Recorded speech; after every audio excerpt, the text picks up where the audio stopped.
사전적 의미의 음식은 사람이 먹을 수 있도록 만든 모든 것을 말합니다. 하지만 음식은 사람이 먹을 수 있는 것이라는 사전적 의미를 넘어 한 국가 또는 한 민족의 정체성을 나타내기도 하죠. 지난 2017년 미국 인터넷 뉴스 매체 버즈피드는 외국인 눈엔 혐오스러울 수 있는 세계의 전통 음식이라는 주제로 전 세계 각국의 전통 요리를 소개했는데, 양머리를 통째로 훈제한 노르웨이의 스말로 호베, 부화 직전에 오리알을 삶은 필리핀의 발룻, 말레이시아의 애벌레 요리 부톳, 중국의 사켄 오리알 요리 피단, 미국의 오레오 튀김, 그리고 한국의 순대가 선정됐습니다. 사실 순대는 떡볶이 양념에 찍어 먹어도 맛있고 술안주로, 그리고 해장의 최고봉으로 꼽히는 순대국밥까지 한국에서는 엄청난 사랑을 받지만 외국인들에게는 그렇지 않은 듯합니다. 그런데 외국인들이 신기하게 생각하는 한식은 비단 순대에 그치지 않습니다. 한류가 전 세계를 뒤덮으면서 한식도 덩달아 큰 인기를 끌고 있지만 외국인들 시선에는 특이한 한국 음식들이 참 많을 텐데요. 그래서 오늘은 전 세계에서 한국인들만 먹는 음식을 좀 살펴볼까 합니다. 안녕하세요, 디스멘털입니다. 영화 올드보이 최고의 명장면은 최민식이 15년의 긴 감금 생활에서 풀려난 후 일식집에서 산낙지를 통째로 뜯어먹는 장면일 겁니다. 독실한 불자인 최민식은 실생활에서는 회조차도 즐기지 않지만 그의 연기 앞에서 산낙지 8마리가 기절해버렸다고 하죠. 보통 한국인들이 최민식 배우의 방식으로 산낙지를 즐기지는 않지만 그렇다고 아무도 먹지 않는다고는 할 수 없는 것이 그 장면이었는데요. 그런데 외국인들 눈에는 이게 굉장히 특별했던 모양입니다. 산낙지를 회로 먹는다는 것은 서양은 물론 동양에서도 흔치 않을 뿐 아니라 극히 일부 유럽 국가를 제외하고 낙지와 같은 두 종류 자체를 섭취하지 않으니까요. 올드보이 속 장면이 얼마나 충격적이었는지 미국 아마존 프라임 비디오의 더 보이즈라는 드라마에서는 나만의 별미라며 해당 장면을 오마주하기도 했었죠. 다소 충격적인 모습과는 별개로 외국인들의 관심은 대단했습니다. 2018년 한국관광공사가 실시한 설문조사에 따르면 외국인들이 가장 먹어보고 싶은 이색적인 한국 음식으로 당당히 산낙지가 1위에 뽑히기도 했으니까요. 도토리는 어떤가요? 가을에 한국에서 흔히 볼 수 있는 도토리는 인류 역사상 최초의 주식이라는 타이틀에 어울리지 않게 대중적인 식재료가 되지 못했습니다. 우리는 다람쥐가 몰래 숨겨놓고 먹는 것이 도토리라고 알고 있지만 아이러니하게도 이 이름은 돼지로부터 유래했습니다. 15세기 초 쓰인 향약 구급방에 따르면 돼지가 먹는 밤이라는 뜻의 도태밤이 등장하는데 여기에서 점차 변형되어 도토리가 되었습니다. 현재는 사육 환경이 달라져 돼지와 도토리의 연관성이 거의 사라졌지만 도토리는 가뭄이 심할수록 풍성하게 열려 배고픈 시절 구황작물로 자리 잡았고 도토리 묵은 임금님 수라상에도 올랐을 정도로 훌륭한 음식입니다. 중세 유럽인들은 도토리를 돼지 먹이로 썼기 때문에 서양에서는 도토리를 식재료로 생각조차 하지 않지만 한국에서 도토리는 도토리묵, 도토리가루 칼국수, 도토리묵밥 등등 다양한 식재료로 사용합니다. 그래서 외국인들은 왜 돼지먹이를 사람이 먹느냐며 이상한 시선을 보내기도 하죠. 그러나 우리는 잘 알고 있습니다. 등산 후 막걸리 한 잔에 먹는 도토리묵 무침이 얼마나 맛있는지 말이죠. 농촌진흥청에서 발표한 국가표준식품 성분표에 의하면 도토리 100g당 생것은 230kcal, 도토리 가루는 354kcal이지만 도토리 묵은 47kcal로 조리법에 따른 칼로리 차이가 최대 7.5배까지 발생하며 혈당을 천천히 높여 체지방 합성 속도도 늦추고 체지방을 산화시킨다고 해서 다이어트 식품으로 인기가 높습니다. 총균세를 쓴 제러드 다이아몬드는 도토리처럼 소중한 식량 공급원이 작물화되지 못했는지에 대한 답을 내렸는데, 그는 도토리는 성장 속도가 느리고 인간보다 더 빠르게 도토리를 채취하는 다람쥐가 있기 때문이며 무엇보다 종류를 불문하고 쓴맛을 가졌기 때문이라고 설명합니다. 여기에 유전자 구조상 쓴맛이 나지 않는 종으로 개량하는 것이 불가능해 수확량이 많아도 밀이나 쌀처럼 작물이 되지 못했습니다.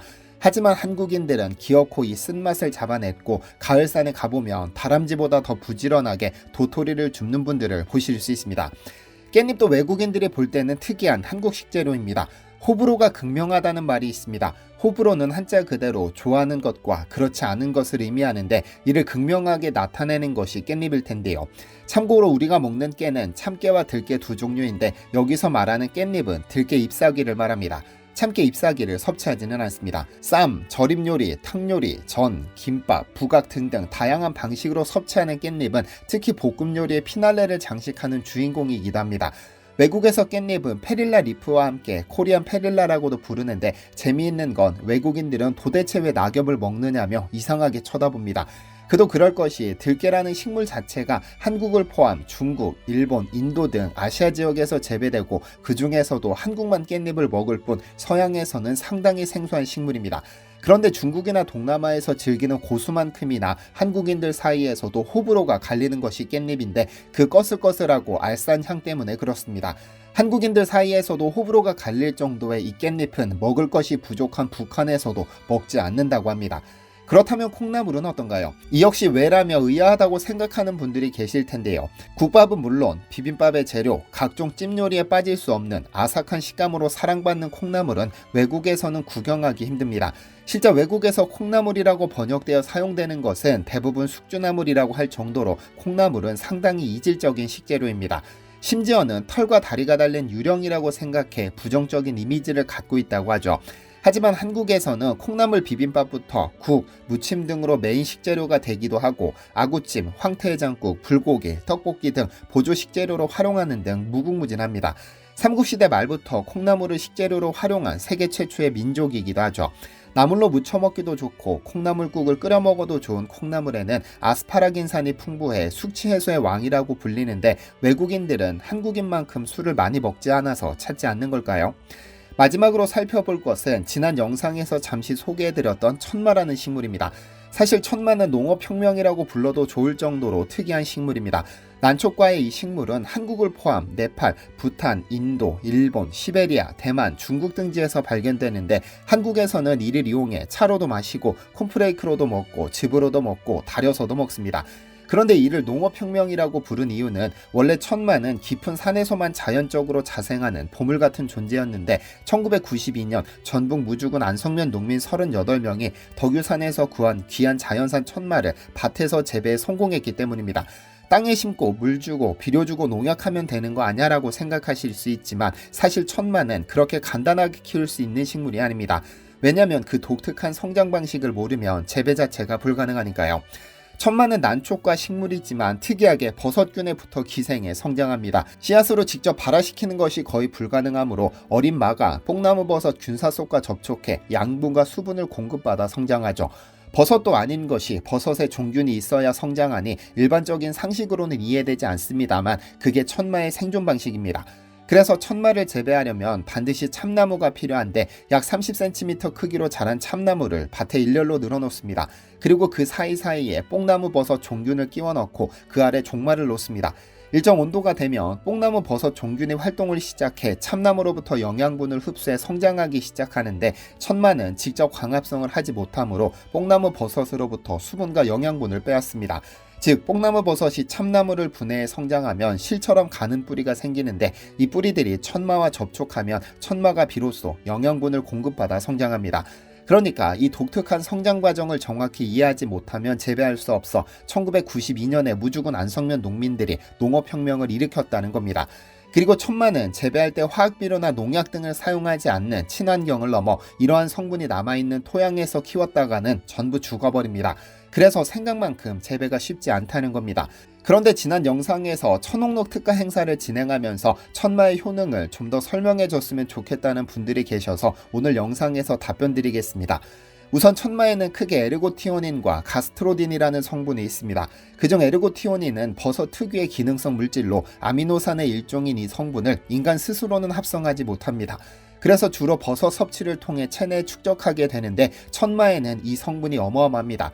국립산림과학원 세포배양팀이 천마의 자마 생산을 위한 증식법 개발 과제를 수행하는 과정에서 천마의 에르고티오닌 함량이 지구상에 존재하는 식물 중 가장 많은 축에 속한다는 사실을 세계 최초로 규명해냈죠. 보통 에르고티오닌은 영지버섯에 많이 함유된 것으로 알려졌으나 영지버섯이 100g당 약 7mg인데 반해 천마는 100g당 무려 500mg을 함유한 것으로 나타났죠. 밭에서 재배하는 작물에 고함량의 에르고티오닌이 함유된 것은 천마가 생태적으로 버섯류의 기생에 뽕나무 버섯의 영양분을 흡수해 성장하기 때문입니다. 그래서 다른 농작물들에서는 거의 발견되지 않는 이 에르고티오닌이 발견되는 겁니다. 작물이지만 버섯이 자라는 방식으로 성장하니까요. 그럼 이 에르고티오닌은 우리 몸 어디에 좋을까요?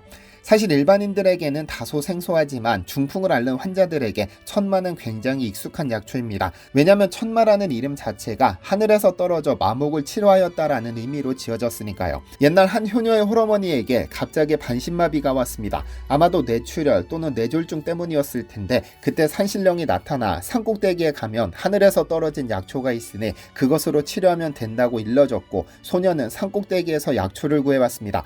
약초를 먹은 어머니는 씻은 듯이 나았고 그 이름도 여기에서 유래됐죠. 동의보감 역시 모든 허와 어지러운 증세를 치료하는 데 천마만큼 좋은 게 없다고 나와 있어 중풍 등을 앓는 환자들은 일부러 찾아서 먹습니다.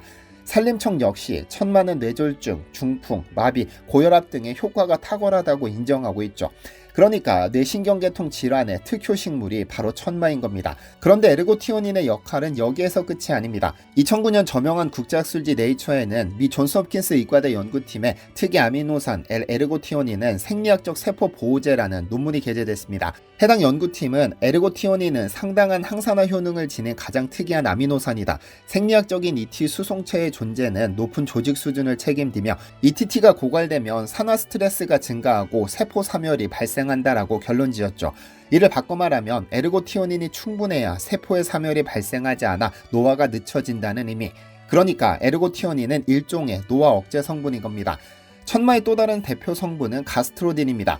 에르고티오닌에 비해 함량이 낮기는 하지만 가스트로딘은 경련을 방지하는 항경련 활성이 높은 물질로 알려져 있습니다. 천마의 영문명에 가스트로디아 엘라타인 이유가 있습니다. 2016년 세계적인 학술지 식물성 의약품에 게재된 논문에서는 천마 뿌리줄기에서 추출한 물질이 항경련제로서의 잠재력을 입증했죠. 뿐만 아니라 혈압을 낮춰주는 역할도 합니다. 2008년 중국 통합의학저널에 게재된 논문에 따르면 가스트로딘을 주사한 노인 난치성 고혈압 환자 등을 대상으로 가스트로딘을 주사한 결과 혈압이 감소한다는 사실이 통계적으로 증명됐습니다. 사실 천마의 주요 성분인 에르고티오닌과 가스트로딘에 대한 연구는 워낙에 광범위하게 연구됐기 때문에 그 효능을 하나하나 설명하려면 아마 하루로도 부족할 겁니다. 오늘 영상에서는 대표적인 연구 결과 몇 개만 소개해드렸으니 관심 있으신 분들은 자세히 공부해보시는 것도 좋겠습니다. 현재 디시멘터리에서 진행 중인 천옥록 특가 행사는 곧 마감됩니다. 무주 천마사업단이 10년 연구 끝에 내놓은 야심작으로 무주에서 재배한 100% 국내산 천마, 수백 년간 세계 최고 품질을 유지해온 홍삼, 그리고 왕과 황제의 장수 비결로 알려진 녹용까지 하나로도 대단한 제품군을 배합해 천옥록을 탄생시켰습니다. 작년에 처음 진행됐을 때 3일 만에 완판되면서 조기에 종료됐었는데 올해 3월 소량 생산에 현재 진행 중입니다. 이번 행사 기간에는 1박스, 3박스, 5박스 제품이 준비되어 있고 최대 91,000원 할인 혜택을 제공해드립니다. 온 오프라인 전체에서 가장 저렴한 가격이며 제 채널에서만 드리는 혜택이므로 행사 기간이 지나면 91,000원은 소멸됩니다. 물론 지난번처럼 완판되면 행사는 그대로 종료되고 다시 1년을 기다려야 합니다. 아래 댓글로 링크 남겨드리겠습니다. 하루 1,000원의 사치로 하늘이 내린 신비의 명약을 경험하실 수 있습니다. 시청해주셔서 감사합니다. 디시멘터리에서는 여러분의 제보를 기다립니다. 제 채널에서 다뤘으면 좋겠는 뉴스 또는 널리 알려졌으면 하는 영상은 디시멘터리 네이버.com으로 보내주시면 소중히 제작하겠습니다. 시청해주셔서 감사합니다.